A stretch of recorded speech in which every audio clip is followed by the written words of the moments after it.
Bien, ahora hablaremos acerca de la violencia política.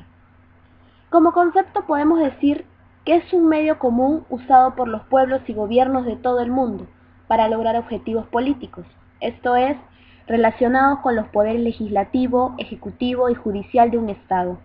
Se trata de un concepto habitualmente utilizado en ciencias sociales y políticas, que hace referencia a destrucciones o atentados físicos contra objetos, instituciones o personas, cuyo propósito, selección de daños y víctimas, puesta en escena y efecto, poseen una significación política y tienden a modificar el comportamiento de los protagonistas en una situación de negociación mediante una coerción consumada.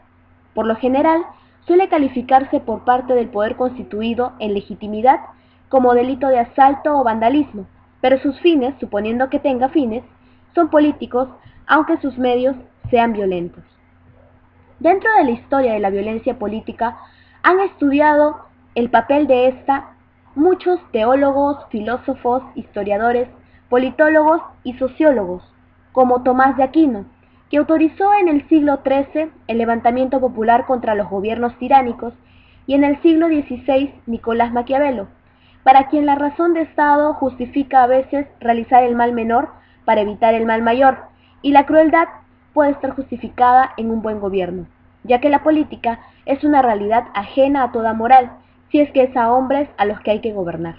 En el siglo XIX, Carlos Marx afirmaba que la violencia es la comadrona de la historia, y por lo tanto, está autorizada por la lucha de clases y el materialismo histórico, y su amigo y seguidor, Federico Engels, escribió al respecto un ensayo no concluido, llamado El papel de la violencia en la historia. En sí, la legitimidad de la acción política violenta la ofrece a posteriori el éxito de la misma. Veamos ahora acerca de las clases de violencia política, como por ejemplo el genocidio, o también llamado destrucción deliberada y sistemática en todo o en parte de una etnia, raza, religión o grupo nacional, por ejemplo el genocidio armenio, las violaciones de los derechos humanos, también las guerras de distinto tipo, la brutalidad policial y también paramilitar, el hambre, la insurgencia, guerrilla o guerrilla urbana, la contrainsurgencia, el terrorismo, que en realidad es una forma más bien de insurgencia, la tortura, la pena de muerte, las migraciones forzosas, los desplazados internos y refugiados. Ahora pasaremos a hablar a lo que es la política y el conflicto. Vamos a centrarnos en la naturaleza del conflicto social. Los conflictos son un tipo de interacción social que se dan entre los individuos, los grupos y organizaciones, constituyendo un aspecto normal de la vida colectiva y no una desviación patológica. El conflicto puede definirse como una relación social entre dos o más personas que tienen o creen tener objetivos incompatibles. Las relaciones entre las partes en conflicto pueden ser de dos tipos: radicalmente conflictivas, es decir, sin ningún tipo de interés común, o parcialmente conflictivas, cuando a pesar del enfrentamiento las partes tienen algún interés en común. Veamos ahora la raíz de los conflictos sociales. Hay conflictos sociales de muy variado tipo, pero los que tienen importancia desde la perspectiva política son los concernientes a la distribución de valores escasos como el poder, los bienes materiales y el prestigio social. Esta tesis es compartida incluso por autores como Marx, que señalan que la supresión del conflicto entre las clases sociales tiene como una de sus condiciones la abundancia que permita una distribución a cada uno según sus necesidades. Ahora veamos los tipos de conflictos sociales. En general pueden distinguirse dos tipos de conflictos.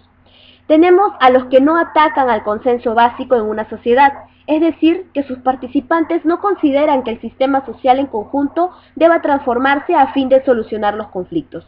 Y como segundos, tenemos a los que implican la transformación integral de la sociedad para suprimir los conflictos existentes.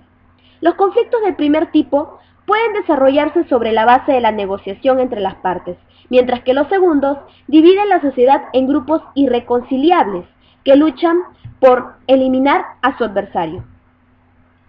Las sociedades con conflictos irreductibles entre sus grupos fundamentalmente solo pueden sobrevivir si las élites políticas son capaces de hallar mecanismos adecuados para regularlas oportunamente.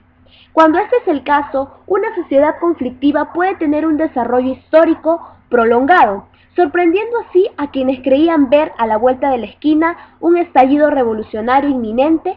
Esto es, por ejemplo, lo que ocurrió precisamente en la década del 20 en nuestro siglo, cuando la mayoría de los movimientos socialistas consideran que el derrumbe del capitalismo a causa de sus conflictos de clases era algo que se produciría en cualquier momento. La función de los conflictos sociales es muy importante.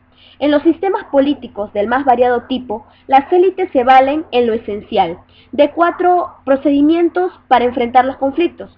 Tenemos a la negación de su existencia, haciendo alusión a la armonía reinante, la represión generalizada, el ensayo de solucionarlos definitivamente y el intento de regularlos hasta hacérseles perder su carácter explosivo.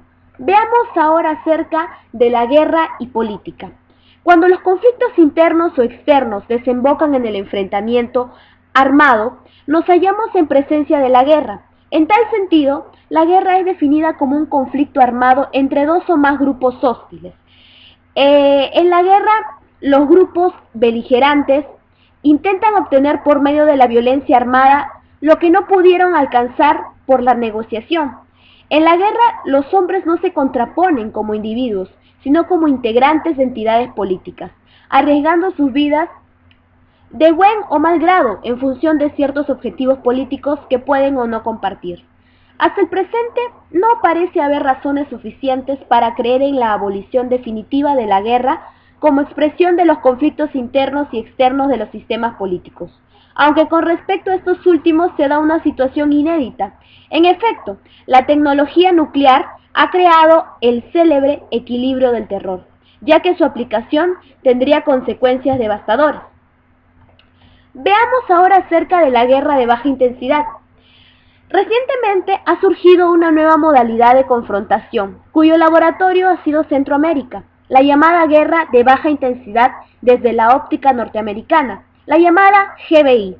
La GBI clasifica a las guerras de liberación nacional, insurgencia, terrorismo, guerra de guerrillas y violencia política en general.